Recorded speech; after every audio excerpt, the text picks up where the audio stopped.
Hello everyone, मेरा नाम शिवम है और आज हम मेंटल एबिलिटी में एक चैप्टर जो कि क्लास 7th का है, compare and out, chapter number 10, इसका एक लेक्चर जो है वो हम डिस्कस कर चुके हैं। आज सेकंड लेक्चर है। तो इस चैप्टर में कंपेयर एंड आउट में मेनली दो टॉपिक हैं जिसको हमें डिस्कस करना था। पहला कंपेयर यानी कि कंपैरिजन, जिसे हम एनालॉजी भी बोलते हैं, उसे हम प्रीवियस लेक्चर में डिस्कस कर चुके हैं। और अभी जो हम डिस्कस करेंगे इस लेक्चर में वो है ऑड वन आउट, जिसे हम क्लासिफिकेशन भी बोलते हैं। तो आइए इस लेक्चर में हम क्लासिफिकेशन या जिसे हम ऑड वन आउट बोलते हैं उसके बारे में डिस्कस करते हैं, ठीक है, या जिसे हम बोलते हैं क्लासिफिकेशन। देखिए, नाम से ही पता चल रहा है ऑड वन आउट, मतलब एक जो सबसे अलग होगा उसे हमें इसमें फाइंड आउट करना है। मतलब ये है कि इसमें हमारे पास वर्ड्स गिवन होंगे 4-5 जितने भी होंगे, उसमें से जो मैक्सिमम जो वर्ड्स होंगे, मतलब एक वर्ड, कोई भी एक वर्ड छोड़ करके बाकी के जितने वर्ड होंगे वो कोई भी एक सीक्वेंस या कोई भी एक लॉजिकल पैटर्न, मतलब सेम पैटर्न फॉलो करेंगे और उनमें से जो एक वर्ड होगा वो सबसे अलग होगा, मतलब वो उस लॉजिक को फॉलो नहीं करेगा। उसी वर्ड के बारे में हमें पता लगाना है और उसी को हम बोलते हैं ऑड वन आउट, ठीक है। वर्ड के जगह पे हो सकता है अल्फ़ाबेट भी हो, अल्फ़ाबेट्स गिवन हो उसमें से, या अल्फ़ाबेट की कोई सीरीज गिवन हो बहुत सारी, उसमें से कोई भी एक जो सीरीज़ है वो रिमेनिंग जो 3 या 4 जो सीरीज़ हैं उससे अलग लॉजिक पे बनी है, मतलब उनके लॉजिक को फॉलो नहीं कर रही है, तो उसको हमें पहचानना है और हमें उसको मार्क करना है, ठीक है। नंबर्स भी हो सकते हैं, मतलब ये ऑड वन आउट या क्लासिफिकेशन जो है वो नंबर्स के लिए भी होता है। जहाँ पे वर्ड्स के बारे में हम बात कर रहे थे वहीं पे वर्ड्स के जगह नंबर्स गिवन होगा, ठीक है। तो बाकी के जैसे 3 या 4 वर्ड्स होंगे जो कि एक सेम लॉजिक पे बने होंगे, जो एक होगा वो इनसे अलग होगा, उसे हम पहचानेंगे, ठीक है। तो ऑड वन आउट में हमें यही देखना है। तो चलिए एक एक करके स्टार्ट करते हैं और क्वेश्चन के थ्रू समझते हैं कि कैसे क्वेश्चन आएगा और उसे हम कैसे फाइंड आउट करेंगे, ठीक है। तो एक एक करके हम स्टार्ट करते हैं। Out the word. सबसे पहले हम वर्ड से रिलेटेड क्वेश्चन देखेंगे और उनमें से जो एक वर्ड जो तीनों को या चारों को फॉलो नहीं करेगा, मतलब उनके लॉजिक से अलग लॉजिक होगा, उसको हम फाइंड आउट करते हैं। चलिए क्वेश्चन लिखते हैं। इसमें क्वेश्चन रहेगा ऐसे ही कि जो ऑड है उसे आप फाइंड करिए। ऑप्शन आपके पास गिवन होगा, जैसे क्वेश्चन नंबर 1 में यदि हम बात करें तो ऑप्शन सीधे लिखते हैं। इसमें ऐसे क्वेश्चन तो ऐसे ही लिखा होगा कि इनमें से कौन सा एक ऐसा है जो कि बाकियों से अलग है, उसको फाइंड आउट करना है और आपके पास ऑप्शन गिवन होंगे। जैसे हम पहले क्वेश्चन के लिए ऑप्शन लिखते हैं, ऑप्शन ए, ये आपके पास ऑप्शन गिवन है जिसमें ऑप्शन नंबर ए है सन, बी है मून, सी है वीनस और ऑप्शन डी है मार्स। अब अभी जैसा हमने डिस्कस किया कि ये जो गिवन वर्ड्स हैं 4 आपके सामने हैं, इनमें से एक ऐसा वर्ड है जो कि बाकी 3 के हिसाब से, या 3 जिस लॉजिक पे लिखे गए हैं, जिस लॉजिक के वर्ड हैं उनको फॉलो नहीं करेगा, उसी को हमें पहचानना है और वही हमारा आंसर होगा। तो अब एक एक वर्ड को हम देखते हैं। यहाँ लिखा है सन, मून, वीनस और मार्स। तो हमें ऐसा कुछ दिख रहा है कि ये प्लैनेट, स्टार या फिर सोलर सिस्टम से रिलेटेड वर्ड्स लिखे हुए हैं। तो अब हमने इसमें देखा कि जो सन है वो एक स्टार है, मून जो है एक सैटेलाइट है, वीनस, मार्स प्लैनेट हैं। तो ये 2 प्लैनेट हैं, ये स्टार है, ये सैटेलाइट है, तो एक को तो हम अलग कर ही नहीं पा रहे हैं इससे। इसका मतलब इसमें कोई इसी से रिलेटेड कोई एक अलग लॉजिक होगा। तो अब हमने देखा कि ये सन है, ये मून है, ये वीनस है, ये मार्स है, और हमें ध्यान है कि सोलर सिस्टम में सन होता है और बाकी प्लैनेट्स होते हैं। तो ये सन है, ये भी प्लैनेट है और ये भी प्लैनेट है, लेकिन ये सैटेलाइट है। Moon is the satellite of earth. ये सोलर सिस्टम का पार्ट, मतलब डायरेक्टली इनकी तरह से ये नहीं है। तो इसलिए हमारा जो आंसर होगा, मतलब इन चारों वर्ड में सबसे अलग वर्ड कौन सा होगा? मून, ठीक है, क्योंकि बाकी के जो 3 हैं वो डायरेक्टली सोलर सिस्टम के पार्ट हैं, ये जो है वो सैटेलाइट है। ठीक है, तो लॉजिक कोई भी हो सकता है, किसी भी लॉजिक को यूज करके और ये क्वेश्चन बनाए जा सकते हैं। ठीक है, तो हमें बस यही देखना होता है कि जो बाकी के 3 या 4 जो मैक्सिमम वर्ड्स हैं वो एक लॉजिक पे हैं और एक ही जो उनमें होगा वो अलग होगा, उसे ही हमें फाइंड आउट करना है। चलिए एक क्वेश्चन और देखते हैं इस पर। इसमें भी हमें क्या करना है, सेम लॉजिक अप्लाई करना है कि जो 4 ऑप्शन हैं इसमें से 3 ऐसे हैं जो कि सेम कंसेप्ट को फॉलो करते हैं, सेम लॉजिक को फॉलो करेंगे, एक होगा उनमें से अलग होगा, उसे हमें पता करना है। तो हम वर्ड देखते हैं, सिल्क है, रेशम, फर, पता होगा आपको फर, मिल्क और रबर। ये हमें दिख रहा है कि ये प्रोडक्ट हैं। क्या हैं? प्रोडक्ट है। सिल्क है, फर है, मिल्क है, रबर है। तो इसमें क्या कंसेप्ट हम सोच सकते हैं? तो इसमें हमें देखने से पता चलता है कि जो रबर है वो एक ऐसा प्रोडक्ट है जो कि हमें कहाँ से मिलता है? ट्री से मिलता है। लेकिन बाकी के जो 3 प्रोडक्ट हैं, सिल्क, फर और मिल्क, ये एनिमल प्रोडक्ट हैं। मतलब इन्हें एनिमल से मिलता है। ये तीनों प्रोडक्ट जो हैं वो हमें एनिमल से मिलते हैं। लेकिन ये जो रबर है वो हमें किससे मिलता है? प्लांट से या ट्री से। तो ये क्या है? ट्री प्रोडक्ट है रबर, और यही अलग है तीनों से। तो ये हमारा क्या होगा?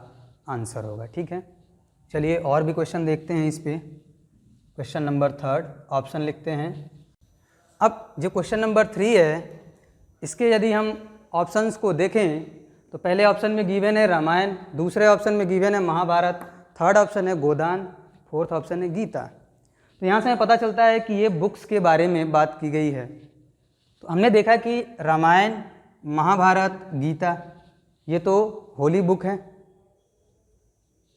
ये क्या है? हिंदू रिलीजन की होली बुक्स हैं। लेकिन ये गोदान, ये यदि हमने सुना होगा कि गोदान जो है वो एक उपन्यास है या नॉवेल है, किनका? मुंशी प्रेमचंद, जो कि हिंदी के एक राइटर थे। उनका ये गोदान जो है वो उपन्यास है। तो बाकी 3 तो होली बुक्स हैं, लेकिन ये जो है वो होली बुक नहीं है। तो तीनों से अलग कौन सा है?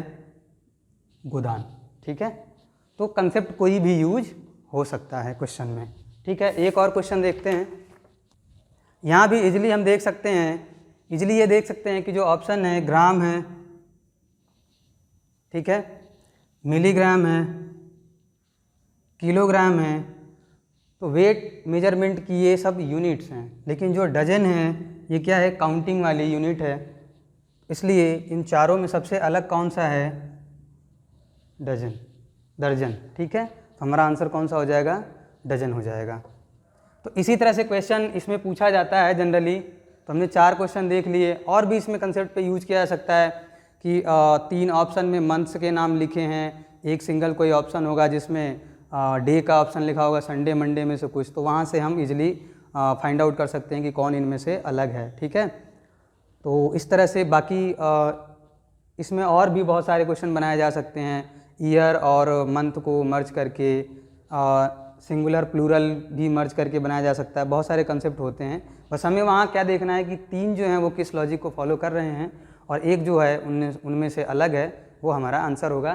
तो ये ऑड वन आउट में हमने आउट द वर्ड देखा। ठीक है, अब इसमें देखेंगे आउट द लेटर और फिर लास्ट में देखेंगे आउट द नंबर्स। ठीक है, तो अब लेटर से रिलेटेड क्वेश्चन देखेंगे कि हम क्वेश्चन हमें कैसे पूछा जाएगा और हमें कैसे उसे बनाना है। ठीक है, आउट द लेटर, इसमें अल्फ़ाबेट से रिलेटेड अल्फ़ाबेट लिखे होंगे, अल्फ़ाबेट, और उनमें से हमें कोई find odd one out. First question option number A B A और ऑप्शन डी जो है KL L। अब इसमें से एक जो अलग है उसे हमें पहचानना है। अब हम देखते हैं क्या लिखा है। ये ऑप्शन नंबर ए में देखा तो B C और फिर B, मतलब B से स्टार्ट हुआ, अगला लेटर लिखा है, उसके बाद फिर वही रिपीट किया है B प्रीवियस वाला, D E और फिर से D, मतलब ये सेम पैटर्न पे लिखे हुए हैं। यहाँ हमने चेक किया A से A लास्ट में, मतलब स्टार्ट A से है, एंड भी A से है, और A के जस्ट बाद वाला लेटर बीच में लिखा है B, सेम वही पैटर्न फॉलो कर रहा है। इसमें चेक करते हैं K, तो K से एक तो एंड भी नहीं है। ठीक है, बस ये K के अगला वाला जो है वो लिखा है, लेकिन एंड जो है वो के से यदि होता तो चारों जो है वो सेम पैटर्न पे हो जाते, लेकिन ये जो है यहाँ पे अलग है, ये के से एंड नहीं हो रहा है। इसका मतलब यही जो है वो इन तीनों से अलग है, तो ये हमारा आंसर हो जाएगा। ठीक है, ये ऑड है इस गिवन ऑप्शंस में। ठीक है, एक और क्वेश्चन इस पे देखते हैं। अब यहाँ हमें पहचानना है कि यहाँ कौन सा लॉजिक यूज़ किया गया है। हमने देखा कि डी डब्ल्यू लिखा है, जी टी के पी एफ आर, यहाँ से समझ में नहीं आ रहा है। तो हमने पहले क्लास में इसके एक चैप्टर में हम पढ़ चुके हैं अल्फ़ाबेट के पोजीशन या अल्फ़ाबेट से रिलेटेड, तो शायद यदि हम पोजीशन लिखें तो वहाँ से हमें कुछ दिखे। तो चलिए हम पोजीशन लिखते हैं। डी जो है अल्फ़ाबेट है, कितने नंबर पे आता है? 4 पे। डब्ल्यू 23। जी किस पे आता है? 7 नंबर पे। टी कितने नंबर पे आता है? 20 नंबर पे। के कितने नंबर पे आता है? 11 नंबर पे। पी कितने नंबर पे आता है? 16 नंबर पे। एफ कितने नंबर पे आता है? 6 पे। और आर कितने नंबर पे आता है? 18 पे। अब कुछ देखते हैं कि क्या लॉजिक हम पकड़ पाते हैं इसमें। तो हमने देखा कि फर्स्ट लेटर की जो पोजीशन है वो, और इसमें जो सेकंड लेटर लिखा है वो, ये 4 है, ये 23 है, ये 7 है, ये 20 है। तो हमने देखा कि यार 4 और 23 ये मिला के 27 बन रहा है। क्या बन रहा है? 27 बन रहा है। यहाँ भी हमने देखा कि 7 और 20 मिला के क्या बन रहा है? 27 बन रहा है। इसका मतलब ये लॉजिक यूज हो सकता है। चेक करते हैं आगे के जो भी ऑप्शन है उसमें। 11 और 16 ये भी मिला के 27 बन रहा है। 11 और 16 27। इसमें चेक करते हैं 6 और 18 ये तो 24 बन रहा है। इसका मतलब 3 ऑप्शन में 27 बन रहा है पोजीशन को ऐड करने पे, लेकिन जो एक ऑप्शन है उसमें 24 बन रहा है। इसका मतलब इसमें यही लॉजिक यूज किया गया है। तो इसलिए हम जो हमारा जो आंसर होगा, जो ऑड होगा, ऑड कौन सा होगा? Option number D. ठीक है, तो इसमें कंसेप्ट यूज किया जा सकता है, किसी भी कंसेप्ट को लेकर के और क्वेश्चन बनाया जा सकता है। जो थर्ड है, चलिए इसमें देखते हैं। ऑप्शन नंबर लिखते हैं, ऑप्शन ए। अब यहाँ हम देखते हैं कि यहाँ कौन सा लॉजिक यूज किया गया है। हमने देखा कि G D F E Q M P O. अब इसमें लॉजिक यदि हम देखें तो क्या समझ में आ रहा है? यहाँ ये समझ में आ रहा है कि D है, यहाँ E भी है, यहाँ G है, यहाँ F है। यदि हम अल्फ़ाबेट को अरेंज करते हुए इसमें देखें तो हमें क्या दिखेगा यहाँ कि D के बाद E यहाँ लिखा हुआ है, फिर F G कुछ ऐसा लिखा हुआ है, D E F G, D E F G। क्या ये लॉजिक आगे चेक करते हैं किसी और में एप्लीकेबल है या नहीं है? M O ये तो नहीं दिख रहा है यहाँ, M के बाद N आना चाहिए, लेकिन यहाँ तो दिख नहीं रहा। आगे में चेक करते हैं कहीं आ रहा है, क्योंकि ये वाला लॉजिक हमने इसमें चेक किया तो इसमें नहीं लग रहा है, ये लॉजिक इसमें नहीं है अप्लाई। इसमें देखते हैं Q R S T, ये तो फॉलो कर रहा है। Q R S T इसमें भी चेक करते हैं। अब यहाँ है Z, तो Z मतलब A से लेकर के Z तक एक बार अल्फ़ाबेट सीरीज ख़त्म हो गई है, फिर स्टार्ट होगी, तो Z के बाद A ही आएगा। तो Z A B C। इसका मतलब यहाँ से कुछ इस वे में लिखा हुआ है, सेकेंड और लास्ट वाला, और फिर ये और ये। तो D E F G Q R S T Z A B C। तो ये 3 इस लॉजिक पे हैं बेस्ड, और ये नहीं है। इसका मतलब ऑड कौन सा हुआ?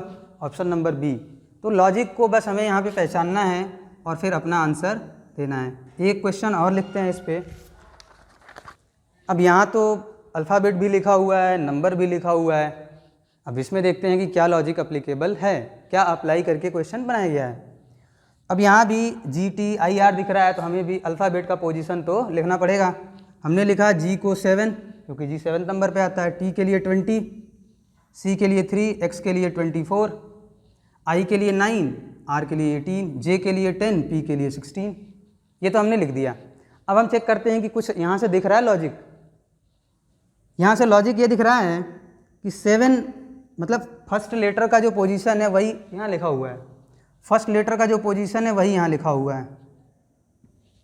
तो लेटर और नंबर, फर्स्ट लेटर और लास्ट जो नंबर लिखा है, इसमें तो हमें पता चल गया कि जो फर्स्ट लेटर का पोजीशन है वही नंबर यहाँ लिखा हुआ है। लेकिन अगला वाला जो है यानी कि उसी के वजह से हम डिफ्रेंशिएट कर पाएंगे, क्योंकि ये तो सेम मिल रहा है सब में यहाँ पे। अब हमने देखा कि ये 7, ये 20, 9 और 18, तो यहाँ अभी अभी हमने पिछले क्वेश्चन में भी देखा था कि पोजीशन का जो सम है उससे भी लॉजिक बन सकता है। तो 7 और 20, 27 मिलके बन रहा है, 9 और 18, 27 मिलके बन रहा है, 3 और 24, 27 मिलके बन रहा है, लेकिन 10 और 16 ये 26 बन रहा है। इसका मतलब ये हुआ कि जो अलग हुआ कौन सा हुआ, ऑप्शन नंबर डी।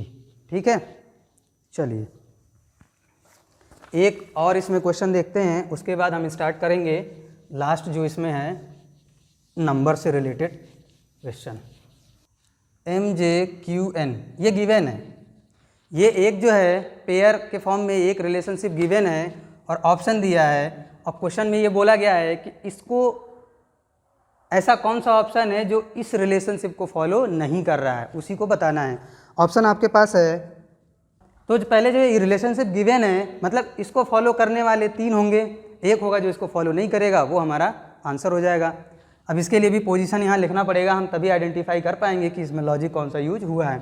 M के जगह 13, J 10 पे आता है, Q 17 पे आता है और N 14 पे आता है। अब चेक करते हैं ये पहला अल्फ़ाबेट इधर जो दिया हुआ है पहला अल्फ़ाबेट उससे कैसे रिलेटेड है। तो हमें दिख रहा है कि 13 से 17 यानी कि +4, 10 से 14 यानी कि +4, यानी पहले में +4 पहला बना है और दूसरे से +4 करके दूसरा बना है। यहाँ भी लिखते हैं, सब में लिखना पड़ेगा तभी हम पहचान पाएंगे। तो 16 पे आता है, K 11 पे आता है, N 14 पे आता है, P 16 पे आता है, R 18 पे आता है, L 12 पे आता है, O 15 पे आता है, P 16 पे आता है, B 2 पे आता है, R 18 पे आता है, F 6 पे आता है, V 22 पे आता है, E 5 पे आता है, F 6 पे आता है, I 9 पे आता है, M 13 पे आता है। अब चेक करते हैं 16 से 14 गए मतलब 2 डिफरेंस है, तो इसको तो फॉलो नहीं कर रहा ये। 18 से 15 गए 3, ये भी नहीं फॉलो कर रहा है। 2 से 6 गए, देखिए यहाँ +4 हुआ है। 18 से 22 गए, यहाँ भी क्या हुआ है +4 हुआ है। अब 5 से 9 गए +4 हुआ है। 6 से 13 गए, यहाँ कितना हुआ है +7 हुआ है। अब यहाँ क्या था, हमें ये लगा कि इसको फॉलो करने वाले 3 होंगे, एक ऐसा होगा कि जो फॉलो नहीं करेगा। इसका अपोजिट भी हो सकता है कि इसको फॉलो करने वाला ही एक होगा, बाकी का 3 इसको फॉलो नहीं करेगा। तो हमें तो एक जो अलग है उसे पहचानना है। तो हमें ये दिख गया कि 3 ऑप्शन जो है इसको फॉलो नहीं कर रहे हैं, लेकिन एक ही ऑप्शन ऐसा है, ऑप्शन नंबर C, जो इसको फॉलो कर रहा है, तो वो हमारा क्या हो जाएगा, आंसर हो जाएगा। ठीक है, तो ये हमने देखा आउट द लेटर में। अब आउट द नंबर के कुछ क्वेश्चन देख लेते हैं, बस आउट द नंबर। ठीक है, क्वेश्चन लिखते हैं। क्वेश्चन नंबर 1 में ऑप्शन लिखते हैं। सेम इसमें भी वैसे ही नंबर्स गिवन होंगे और हमें एक आइडेंटिफाई करना होगा कि कौन सा होगा। ऑप्शन ए है 4, ऑप्शन बी है 8, ऑप्शन सी है 16 और ऑप्शन डी है 9। अब यहाँ हमें पहचानना है कि कौन सा एक अलग है बाकी 3 से। तो कैसे पहचानेंगे, हमने देखा कि 4 लिखा है, 8 लिखा है, 16 लिखा है, 9 लिखा है। हमें दिख रहा है कि ऑप्शंस जो है वो स्क्वायर के आसपास हैं, नंबर्स के या नेचुरल नंबर के स्क्वायर के आसपास हैं। 4 है, 8, 16, 9। 4 को यदि मैं देखूं तो ये 2 का स्क्वायर है, 8 को देखूं तो ये किसी नेचुरल नंबर का स्क्वायर नहीं दिख रहा है, 16 को देखूं तो 4 का स्क्वायर, 9 को देखा तो 3 का स्क्वायर। तो हमें दिख गया कि 3 जो ऑप्शन है वो नेचुरल नंबर के स्क्वायर हैं, लेकिन ये जो एक ऑप्शन है वो नेचुरल नंबर का स्क्वायर नहीं है। इसका मतलब ये ऑप्शन जो है वो बाकी 3 से अलग है, इसलिए हमारा आंसर हो जाएगा option number B. Question number 2 देखते हैं। ऑप्शन ए जो है 43, ऑप्शन बी जो है 53, ऑप्शन सी है 63 और ऑप्शन डी है 73। यहाँ स्क्वायर का लॉजिक लगा था, ज़रूरी नहीं है कि हर जगह स्क्वायर का लॉजिक लगे, और भी बहुत सारे लॉजिक होते हैं। स्क्वायर का हो सकता है, क्यूब का हो सकता है, स्क्वायर -1 का हो सकता है, ठीक है, स्क्वायर प्लस का हो सकता है, प्राइम नंबर का कंसेप्ट हो सकता है। बहुत सारे कंसेप्ट हैं, किसी भी कंसेप्ट को यूज करके क्वेश्चन फ्रेम हो सकता है। यहाँ हमने देखा ऑप्शन बी 43 है, 53 है, 63 है, 73 है। तो स्क्वायर के आसपास तो ये दिख रहा है, लेकिन बाकी का नहीं दिख रहा है, तो स्क्वायर वाला कंसेप्ट शायद इसमें यूज नहीं हुआ होगा। कुछ और देखते हैं। तो ये दिख रहा है 43, 53, 73। ये दिख रहा है कि ऑप्शन नंबर ए यानी कि ये जो 43 है, 53 है, 73 है, ये तीनों क्या हैं, प्राइम नंबर दिख रहे हैं। ये जो है वो प्राइम नंबर नहीं है 63, ठीक है। तो यहाँ पे अलग कौन है 63, क्योंकि बाकी के 3 प्राइम नंबर हैं, ये प्राइम नंबर नहीं है। तो हमारा आंसर कौन सा हो जाएगा, ऑप्शन नंबर सी हो जाएगा। एक और क्वेश्चन देखते हैं, ऑप्शन लिखते हैं। ऑप्शन ये है, option A 38, option B 635, option C 750 और ऑप्शन डी 10। एक और क्वेश्चन लिख लेते हैं, फिर सबको डिस्कस कर लेते हैं। लिखा है 4, 6, 10, 7, option number A. Option number B लिखा है 4, 12, 20, 28, ऑप्शन सी 1, 3, 5, 7, ऑप्शन डी 2, 6, 10, 14। एक और क्वेश्चन लिख लेते हैं 24, 42, ऑप्शन ए। ऑप्शन बी है 3, 7, 7, 3, ऑप्शन सी है 4, 5, 4, 5 और ऑप्शन डी है 6, 7, 7, 6, ठीक है। अब इनको डिस्कस करते हैं। यहाँ पे क्या दिख रहा है कि 3 को रिलेट किया 8 से, 6 को रिलेट किया 35 से, 7 को 50 से और 1 को 0 से। अब हमें दिख रहा है कि ये जो है दूसरा नंबर जो है पहले नंबर के स्क्वायर के आसपास है। इसका मतलब स्क्वायर वाला कंसेप्ट इसमें यूज किया गया होगा। यदि 3 का स्क्वायर करूँ तो कितना आएगा 9, 9 से 8 बनाना मतलब -1 किया होगा, यानी कि स्क्वायर -1 यहाँ दिख रहा है कि किया है। पहले नंबर का स्क्वायर किया तो 9 आया, उसमें 1 कम किया तो 8 आ गया। यहाँ भी चेक करते हैं क्या वो लॉजिक लगता है क्या। 6 का स्क्वायर किया तो स्क्वायर में क्या आएगा 36, 1 माइनस किया तो 35, यानी कि वो लॉजिक यहाँ लग रहा है। इसमें चेक करते हैं 7 का स्क्वायर किया तो क्या आया 49। अब इसमें -1 करेंगे तो ये तो 48 बनना चाहिए, दिया है 50। इसका मतलब यहाँ पे ये लॉजिक तो इस वाले ऑप्शन में नहीं लग रहा है। यहाँ चेक करते हैं 1 का स्क्वायर किया तो 1 ही आया और 1 में -1 किया तो 0 आया, 0 ही लिखा है। इसका मतलब स्क्वायर -1 के लॉजिक पे 3 ऑप्शन बेस्ड हैं और एक ऑप्शन जो है वो अलग है। तो हमारा आंसर ये वाला हो जाएगा। यहाँ चेक करते हैं, यहाँ तो 4-4 नंबर का पेयर दिया हुआ है हर एक ऑप्शन में। इसका मतलब इन 4 नंबर जो आपस में किसी न किसी तरह से जुड़े हैं और उसी लॉजिक को एक ऐसा ऑप्शन है जो फॉलो नहीं करेगा। चेक करते हैं 4, 6 डिफरेंस पहले चेक करते हैं। यहाँ तो 2 का डिफरेंस है, यहाँ 4 का डिफरेंस है, यहाँ 3 का डिफरेंस है। आगे चेक करते हैं 4 से 12 8 का डिफरेंस, 12 से 20 8 का डिफरेंस, 20 से 28 8 का डिफरेंस। आगे अगले ऑप्शन में चेक करते हैं कि डिफरेंस के बेसिस पे क्या ये सीरीज़ तो नहीं गिवन है जो ऑप्शंस की है। 1 से 3 2 का डिफरेंस, अब 3 से 5 2 का डिफरेंस, 5 से 7 2 का डिफरेंस, 2 से 6 4 का डिफरेंस, 6 से 10 4 का डिफरेंस, 10 से 14 4 का डिफरेंस। अब यहाँ दिख रहा है कि 2 कंजुकेटिव जो नंबर्स हैं उनके बीच का डिफरेंस इस ऑप्शन में देखें तो सबके 2 कंजुकेटिव नंबर्स के बीच का डिफरेंस 8 8 है, मतलब सेम है डिफरेंस। यहाँ भी देखा तो डिफरेंस तो सेम है, यहाँ भी देखा तो 2 नंबर जो कंजुकेटिव नंबर्स हैं उनके बीच का डिफरेंस सेम है, लेकिन यहाँ पे वो फॉलो नहीं कर रहा है। इसका मतलब ये ऑप्शन जो है ऑप्शन नंबर ए ये अलग है, ये ऑड है बाकी से। इस क्वेश्चन में देखा हमने तो यहाँ तो 24 2 4 4 2 3 7 7 3 ये नंबर्स स्क्वायर क्यूब का कुछ तो रिलेशन नहीं दिख रहा है, ये तो बहुत अटपटा सा नंबर लिखा हुआ है। तो इसमें देखते हैं कि यहाँ दिखा कि 2 4 लिखा है, 2 4 मतलब रिपीटेड नंबर हैं इसमें। तो ऐसा तो नहीं है कि बस पोजीशन को इंटरचेंज करके वही नंबर लिखा है बार बार। तो चेक करते हैं, यहाँ हमने देखा कि 2 4 लिखा है, फिर 4 2 लिखा है, मतलब 2 4 तो एक बार लिखा है फिर उसको रिवर्स करके लिख दिया 4 2। तो क्या ये कंसेप्ट बाकी जगह अप्लाई किया गया है? 3 7 फिर इसको रिवर्स कर दिया 7 3, हाँ यहाँ तो लग रहा है।